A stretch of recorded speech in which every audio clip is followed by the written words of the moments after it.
Hi friends, welcome back to my channel Munira's Kitchen.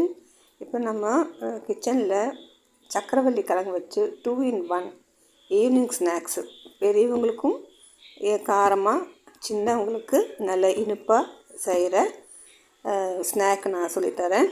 இது எப்படி செய்யறதுன்னு பார்க்கலாம். புதுசாக பார்க்குறவங்க ப்ளீஸ் என் சேனலை சப்ஸ்கிரைப் பண்ணிக்க. பக்கத்தில் இருக்க பெல் பட்டனை ஒன்று ப்ரெஸ் பண்ணால் நான் போடுற எல்லா வீடியோஸும் ஒரு நோட்டிஃபிகேஷன் ஆகிட்டு வரும். இப்போ ஒரு பேன் எடுத்துக்கோங்க. பேன் நல்லா சூடான பிறகு தேங்காய் எண்ணெய் யூஸ் பண்ணிக்கோங்க. நல்ல எண்ணெய் நல்லா சூடான பிறகு கடுகு, கருவேப்பிலை, உளுத்தம்பருப்பு எல்லாம் போட்டு தாளிச்சுக்குங்க. தாளிச்சிட்டு வெங்காயம், நான் 2 வெங்காயம் நல்லா பொடியாக நறுக்கி வச்சுருக்கிறேன். அது இது கூட போட்டு நல்லா வதக்கிக்குங்க. வதங்கின பிறகு காரத்துக்கு நம்ம 1 டீஸ்பூன் மிளகு பொடி ஆட் பண்ணிக்கோங்க. இல்லைன்னா பெருங்காயத்தை பொடி ஆட் பண்ணிக்கோங்க. இந்த கிழங்கு சிலவங்களுக்கு கேஸ்ட்ரிக் ட்ரபிள் வரும், அதனால் அதை ஆட் பண்ணிக்கோங்க. பின்ன கொஞ்சம் மஞ்சளும் தேவைக்கு தகுந்த மாதிரி உப்பு ஆட் பண்ணி நல்லா அதை வதக்கிக்கோங்க. இது ஒரு பக்கம் இருக்கட்டும். ஸ்டவ் ஆஃப் பண்ணி ஒரு பக்கம் இருக்கட்டும். இப்போ நான் கிழங்கு வேக வச்சுருக்கிறேன். சக்கரவள்ளி கிழங்கு ஒரு 3 விசிலில் நல்லா வெந்துருச்சு. இது குக்கரில் போட்டு தான் வேக வச்சேன். பின்ன அதுக்கு தோலெல்லாம் எடுத்துருங்க. தோல் வச்சுட்டு நல்லா அதை ஸ்மாஷ் பண்ணுங்கள். ஃபோர்க் வச்சோ இல்லாட்டி ஸ்பூன் வச்சோ இல்லாட்டி இந்த மாதிரி கை வச்சு அமுத்தினாலும் போதும், நல்லா ஸ்மாஷ் ஆகும். ஸ்மாஷ் பண்ணிவிட்டு ஒரு பக்கம் அது இருக்கட்டும்.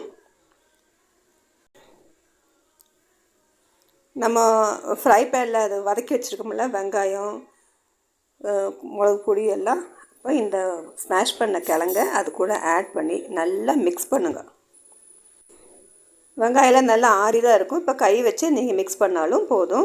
நல்லபடியாக நல்லா மிக்ஸ் பண்ணிவிட்டு அதுக்கப்புறம் நல்ல ஷேப்பை ரவுண்டாக அந்த மாதிரி உருண்டை ஷேப்புக்கு போண்டா மாதிரி ஷேப் பண்ணி வச்சுக்கோங்க. இப்போ நம்ம முக்கி பொரிக்கிறதுக்காக ஒரு பாத்திரம் எடுத்து 1 கப்பு நிறைய கடலமாவு ஆட் பண்ணிக்கோங்க. அதுக்கப்புறம் 2 டேபிள் ஸ்பூன் அரிசி பொடி இருக்குல்ல, அந்த அரிசி பொடியை நீங்கள் ஆட் பண்ணிவிட்டு தேவைக்கு தகுந்த மாதிரி உப்பு ஆட் பண்ணிக்கோங்க. அது கூட கொஞ்சம் பெருங்காயத்தையும் ஆட் பண்ணிக்கோங்க. அதுக்கப்புறம் காரத்துக்கு தகுந்த மாதிரி 1/2 டேபிள் ஸ்பூனோ இல்லாட்டி 1 டீஸ்பூனோ நீங்கள் மிளகு பொடி ஆட் பண்ணிக்கோங்க. ஆட் பண்ணிவிட்டு கொஞ்சம் மஞ்சள் பொடி கலருக்கு வேண்டி சேர்த்திட்டு தண்ணி கொஞ்சம் கொஞ்சமாக ஊற்றி லம்ஸ் இல்லாத மாதிரி நல்லா அதை மிக்ஸ் பண்ணணும். மிக்ஸ் பண்ணிவிட்டு பார்த்தாலும் இடைக்கிடைக்கு அந்த மாதிரி லம்ஸ் இருக்கும். அதெல்லாம் நல்லா கரைச்சி நல்லா ஸ்மூத்தாகிட்டு நல்லா மிக்ஸ் பண்ணி வச்சுக்கோங்க. இப்போ ஒரு பக்கம் நல்லா எண்ணெய் வேகட்டும். நம்ம உருண்டை பண்ணி வச்சுக்கிற போண்டாவை இதுக்குள்ளே போட்டு நல்ல சூடான எண்ணெயில் இதை போட்டு ஒன்று ஒன்றா போட்டு எடுங்க. ஒரு பக்கம் நல்லா வெந்த பிறகு மறுபக்கம் திருப்பி போட்டுட்டு நம்ம எண்ணெயிலேருந்து நீக்கி எடுத்துடலாம். பாருங்கள், சூப்பரான போண்டா வந்திருக்குது. அடுத்தது ஸ்மாஷ் பண்ணி பாதி எடுத்து வச்சுருந்தேன்.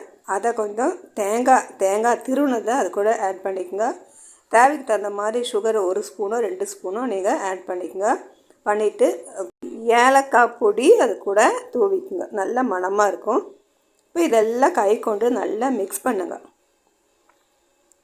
மிக்ஸ் பண்ணிவிட்டு இந்த சுகரு தேங்காயெலாம் ஒன்றா நல்லா மிக்ஸ் பண்ணிவிட்டு நமக்கு வேண்டிய இஷ்டப்படி உள்ள மாதிரி நமக்கு ஷேப் ஆக்கலாம். ஒன்று மோல்டில் போட்டு எடுங்க, இல்லாட்டி கை கொண்டு உருண்டை பால்ஸ் போட்டு எடுங்க. நல்லா சூப்பராக இருக்கும். பிள்ளைகளுக்கு நல்ல இஷ்டமாகும்.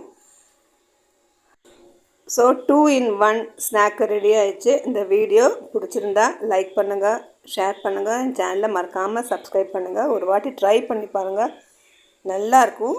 பெரியவங்களுக்கு இந்த காரத்தை கொடுக்கலாம், சின்ன பிள்ளைகளுக்கு இந்த ஸ்வீட் உருண்டையும் கொடுக்கலாம். தேங்க்யூ ஃப்ரெண்ட்ஸ், பாய்.